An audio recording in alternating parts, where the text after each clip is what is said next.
Del libro del profeta Isaías.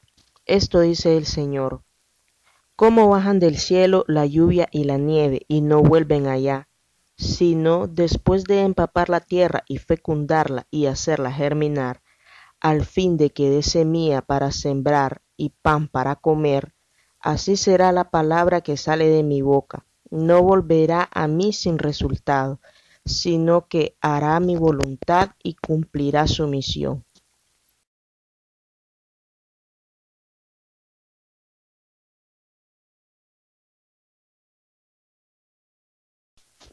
De la carta de San Pablo a los romanos: Hermanos, considero que los sufrimientos de esta vida no se pueden comparar con la gloria que un día se manifestará en nosotros, porque toda la creación espera con seguridad e impaciencia la revelación de esa gloria de los hijos de Dios.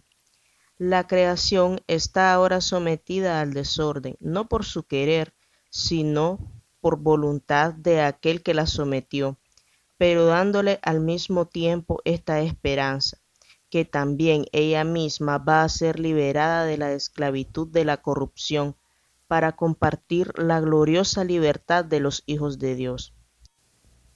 Sabemos, en efecto, que la creación entera gime hasta el presente y sufre dolores de parto. Y no solo ella, sino también nosotros, los que poseemos las primicias del Espíritu.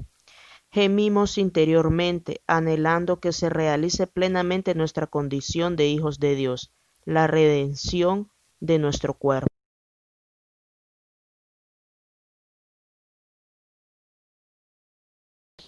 Del Evangelio según San Mateo. Un día salió Jesús de la casa donde se hospedaba y se sentó a la orilla del mar. Se reunió en torno suyo tanta gente que él se vio obligado a subir a una barca, donde se sentó, mientras la gente permanecía en la orilla. Entonces Jesús les habló de muchas cosas en parábola y les dijo: Una vez salió un sembrador a sembrar, y al ir arrojando la semilla, unos granos cayeron a lo largo del camino.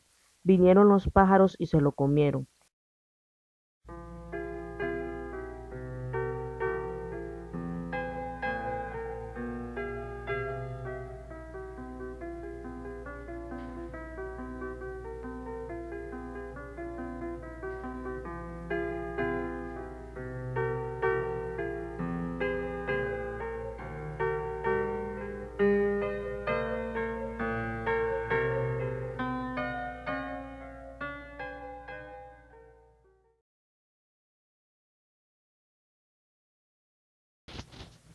Después se le acercaron sus discípulos y le preguntaron: ¿Por qué les hablas en parábolas?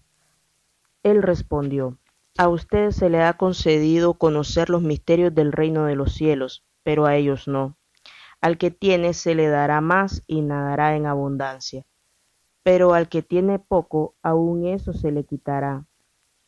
Por eso les hablo en parábolas, porque viendo no ven y oyendo no oyen ni entienden. En ellos se cumple aquella profecía de Isaías que dice: Oirán una y otra vez y no entenderán.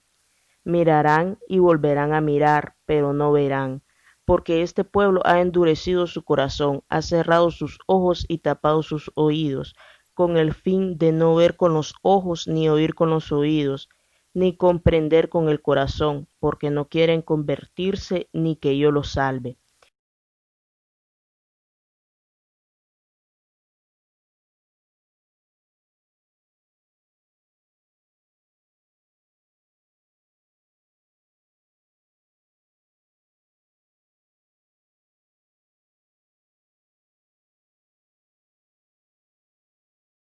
A todo hombre que oye la palabra del reino y no la entiende, le llegará el diablo y le arrebatará lo sembrado en su corazón.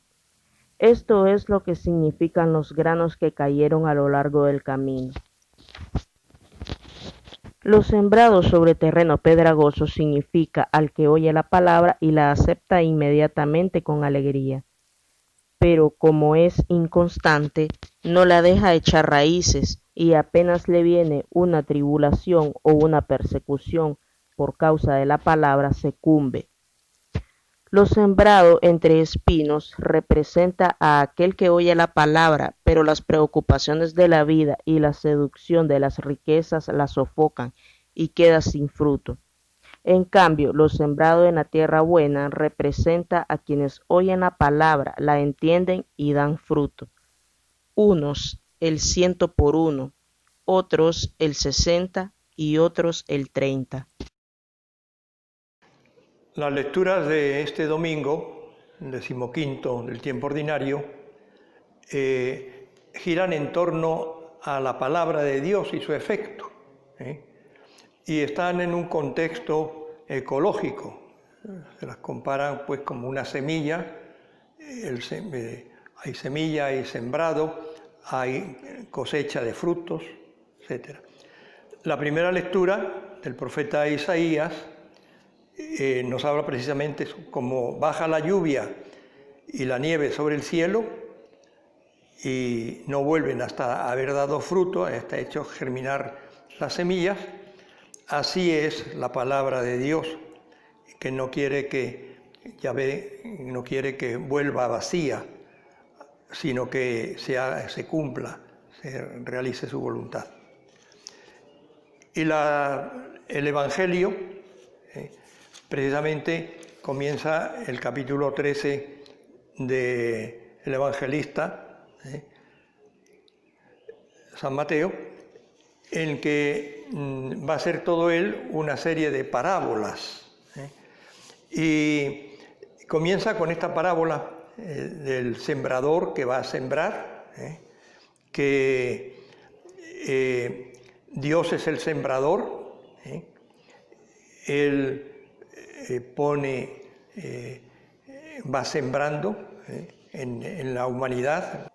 La palabra es esa semilla que va tirando Dios a través de la Biblia, a través de la conciencia, a través de las lecturas de los domingos, etc.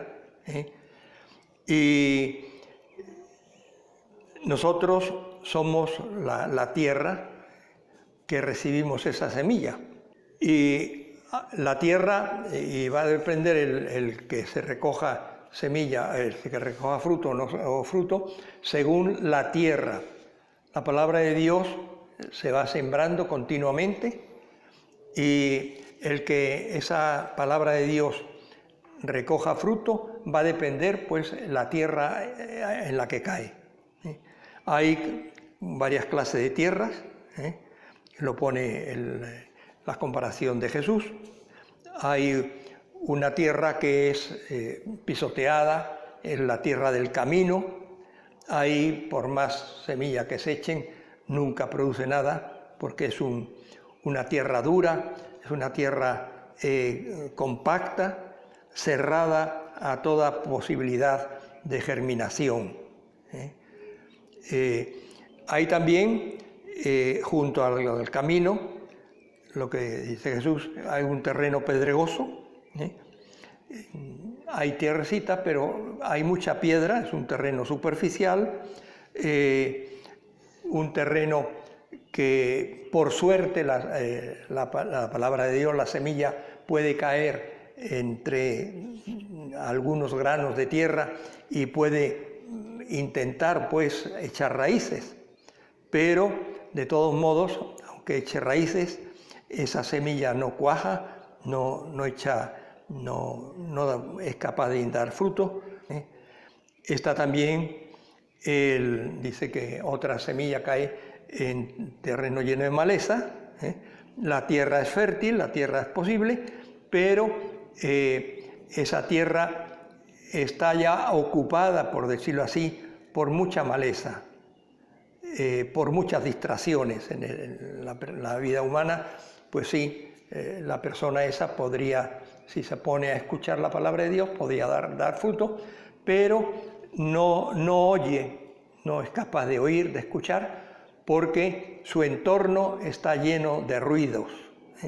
Estamos constantemente dependiendo de lo que dicen los demás, no tenemos un tiempo para dar fruto, para escuchar, para que la palabra de Dios entre en nosotros, sino que estamos llenos pues de maleza, Es decir, estamos llenos pues, de entretenimientos, estamos de comodidades, estamos más pendientes de la televisión o del celular o de lo que sucede en nuestro alrededor y no somos capaces de pararnos un poquito para escuchar la palabra de Dios para que pueda calar en nosotros.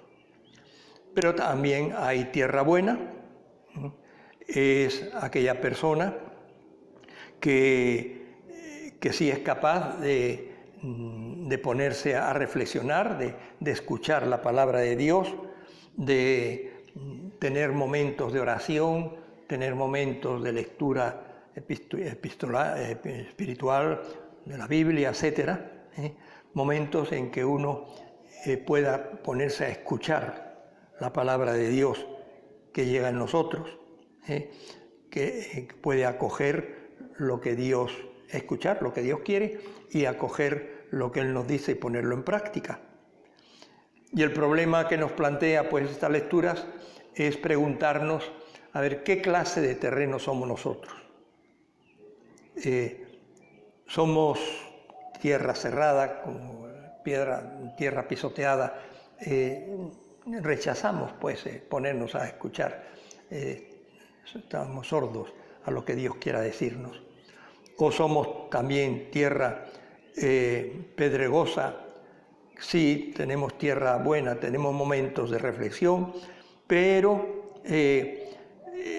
somos superficiales, somos inconstantes, ante cualquier dificultad pues nos echamos para atrás, o somos también como esa tierra llena de maleza, la tierra como sí es buena, pero está ocupada por otras cosas que nos distraen demasiado, como decía antes, la televisión, celular, las diversiones, etcétera, que no nos dejan tiempo pues para hacer que fructifique la palabra de Dios en nuestro corazón. Pero también hay gente que es tierra buena, tierra que es dispuesta a acoger la palabra de Dios, gente que encuentra tiempos de oración, gentes que son capaces pues, de sentarse a leer calmadamente la Biblia, la palabra de Dios, a reflexionar sobre ella, a ponerse a pensar pues, y dejar que la palabra de Dios entre en nosotros y nos profundice. Caemos en la cuenta de eso que somos siembra y también sembradores, porque acogemos la palabra de Dios por un lado, pero también como cristianos tenemos la misión de ser sembradores, con nuestro ejemplo, con nuestras palabras, con nuestros consejos. Somos también destinados pues, a ser sembradores de esa palabra de Dios. El cristiano no es para quedar encerrado en su casa, sino para pues, dar testimonio del Evangelio en su vida personal, en su vida privada, en su vida de trabajo, etcétera, ¿no? Reflexionemos un momentito en el sentido de que preguntémonos a ver qué clase de tierra somos nosotros, en estas 4 clasificaciones que hace la parábola de hoy, la parábola del sembrador, de la siembra y el sembrador, y pidamos al Señor que pongámonos eso, ya en una actitud de acogida a la palabra de Dios con más frecuencia, a buscar momentos de reflexión, de oración, a ponernos a disposición pues de realizar en nuestra vida esa semilla que Dios pone en nuestros corazones a través de la palabra de Dios, a través de la oración, a través de la reflexión, a través pues, del ejemplo que nos dan otras personas. Y que tomemos conciencia de que también nosotros debemos en nuestro entorno ser sembradores de esa palabra de Dios, de esa semilla que Dios ha puesto en nuestros corazones. Muy buenas tardes, queridas hermanas y hermanas. Renovamos esta conversación, estas frases que tenemos sobre la lectura de los domingos. Y las 3 lecturas de este domingo tienen que ver mucho con la situación que estamos viviendo. Son lecturas sobre todo el Evangelio que ya conocemos, pero lo importante es qué significan hoy para nosotros. De hecho, a mí no me gusta lo que se pone en los misales. En aquel tiempo Jesús, bueno, en aquel tiempo y en este tiempo ¿qué? O sea, Jesús es en su tiempo, pero eso cómo se encarna en la situación de ahora, ¿verdad? Son tres lecturas muy buenas, muy completas. Voy a ser breve en las dos primeras, pero también un poquito más en el Evangelio. La primera lectura tiene que ver un punto muy importante con el Evangelio, la cosecha.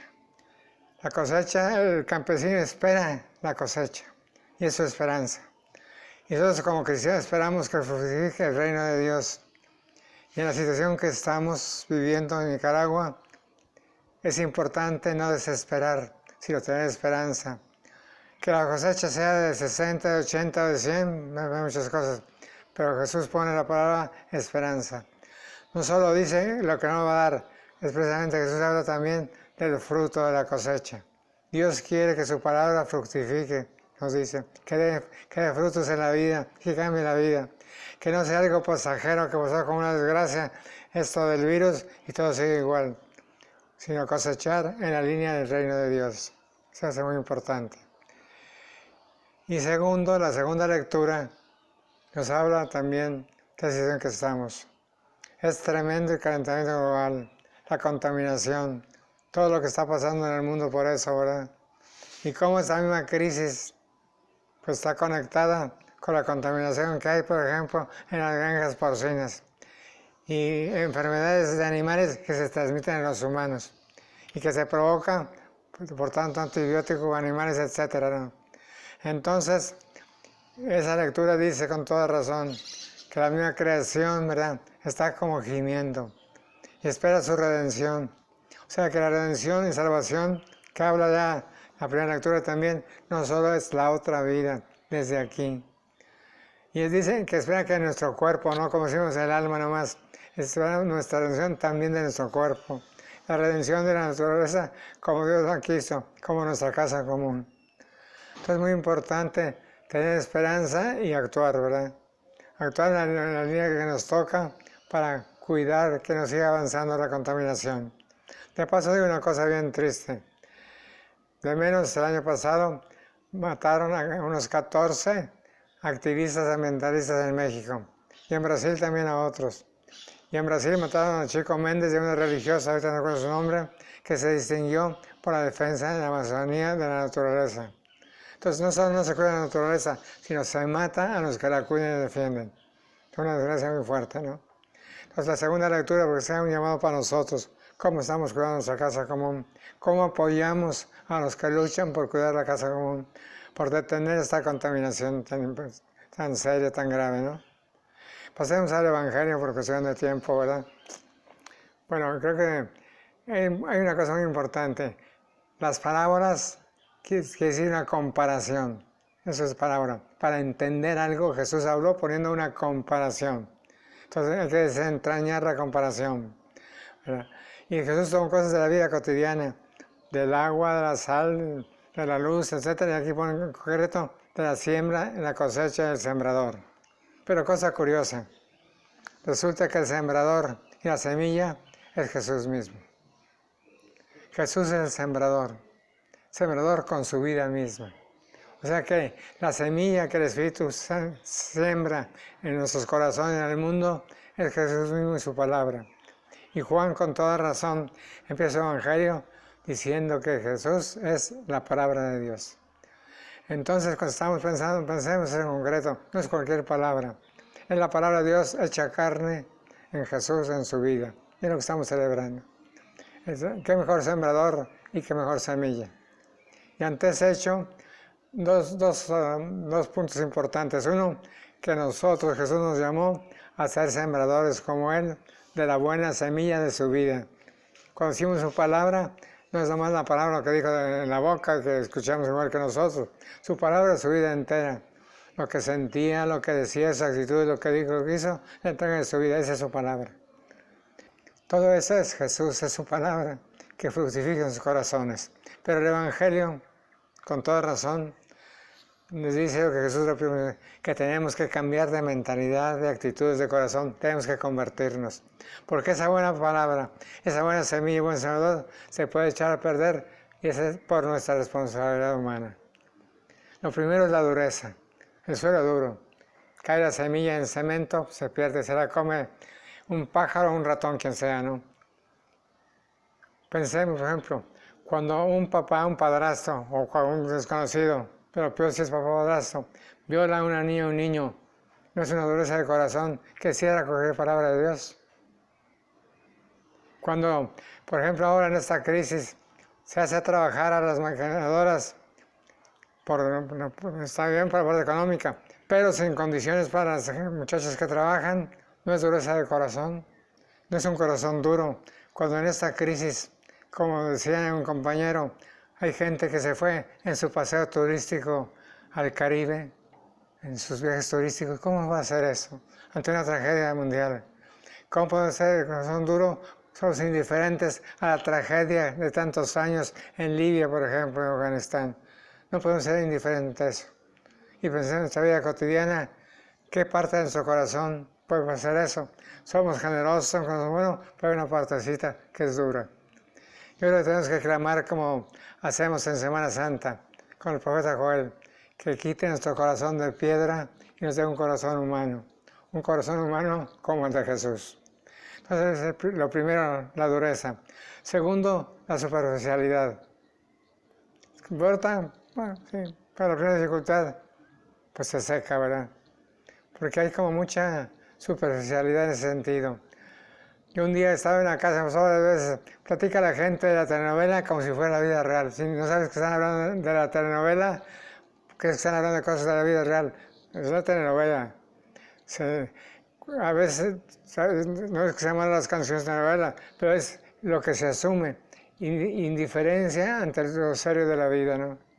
¿Cuándo asumimos en serio lo que está pasando en la Amazonía y con los indígenas en nuestros países?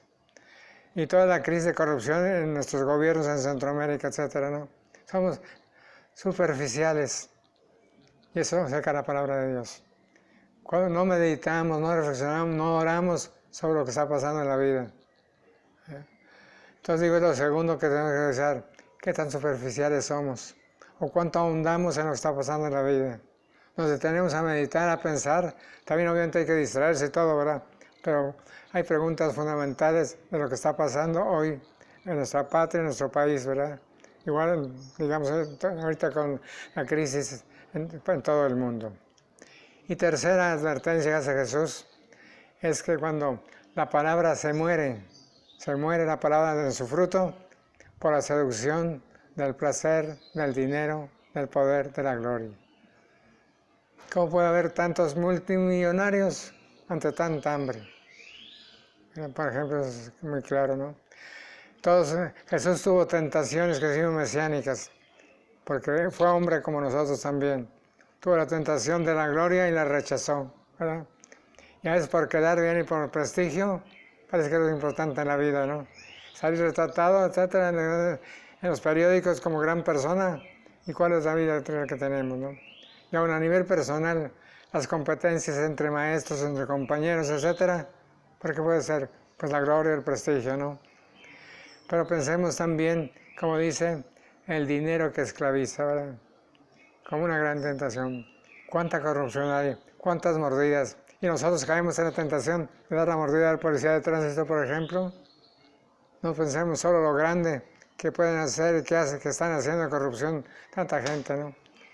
Ahora ha salido en los periódicos hasta los millones que entregó el rey de España, ¿no?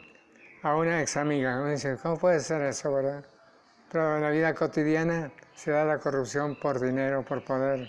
No se paga lo justo, no se pagan horas extras, se da el mínimo de lo que la gente tiene derecho, ¿no? Entonces, son advertencias muy claras. No vas a decir que bueno, Jesús es el buen sembrador, la semilla es muy buena, pero ¿cuál es nuestra respuesta humana, ¿no? Decimos eso a dos niveles. Al nivel decimos macro, o sea, grande, lo que pasa en el mundo, en la política, etcétera, grande, pero también en nuestra vida cotidiana. Que nuestra plegaria sea esa, ¿verdad? Que seamos sembradores como Jesús, que nuestra vida sea palabra viva con el Jesús, transformadora. Segundo, que tengamos esperanza en que esto puede cambiar, que no solo esa crisis pasó y ya se vuelve a lo de antes, ¿no? Y tercero, como último también, ¿verdad? Pensar que revisar nuestra vida, que tengamos un corazón como el de Jesús, que no tengamos corazón duro ni indiferente. Vemos a los niños en la calle que piden y levantan los hombros y así igual, ¿verdad? Termino con un caso sencillo. Antes, en el proyecto que tenemos con mujeres en situación de prostitución, salía en la noche, ¿no?, a los focos. Y un día, porque siempre vamos 2, 3, pues iba yo solo porque, quién sabe por qué razón. Y como a las 10 vi un niño como de 7 años solito. El niño no se espantó porque pues, no lo conocía a él personalmente, pero él veía en las noches que llegábamos a visitar a las muchachas. Entonces no le dio miedo subirse a la camioneta. Además, los niños que están en la noche no tienen miedo de nada. Si te descuidas, suben a la camioneta y se suben al todo de la camioneta. O sea, es su vida, ¿verdad? Entonces no le dio miedo, le dije, oye, ¿dónde vives? ¿Qué pasa? Pues se fueron mis hermanos y no sé cómo llegar a mi casa. Y vivía muy lejos. Llegué con el niño como a las 10:30 a su casa. Papá no estaba, creo que están separados o murió, no sé. Estaba la mamá, pero estaban los hermanos grandes, estaban los tíos, todos tranquilos viendo televisión. Tranquilos. Y los recibieron, pero no crean que hicieron ni mucho alboroto. Un niño de 7 años, perdido en la noche. Que pudo muy sencillamente pasar muchas cosas. Pudieron abusar de él. Pudieron simplemente golpearlo para quitar el dinero. Porque esos niños juntan dinero en la noche, dice que vendiendo dulces, chocolates, caramelos, dice que cuidando carros, ¿no? Entonces, todo lo que pudo pasar y la indiferencia. Era un corazón duro. Duro en su familia, honradamente. Duro en que nosotros vemos cosas y somos también indiferentes a la tragedia de los niños de los semáforos, ¿verdad? Que Jesús nos dé un corazón que se estremece con su corazón y un corazón al mismo tiempo comprometido y lleno de esperanza.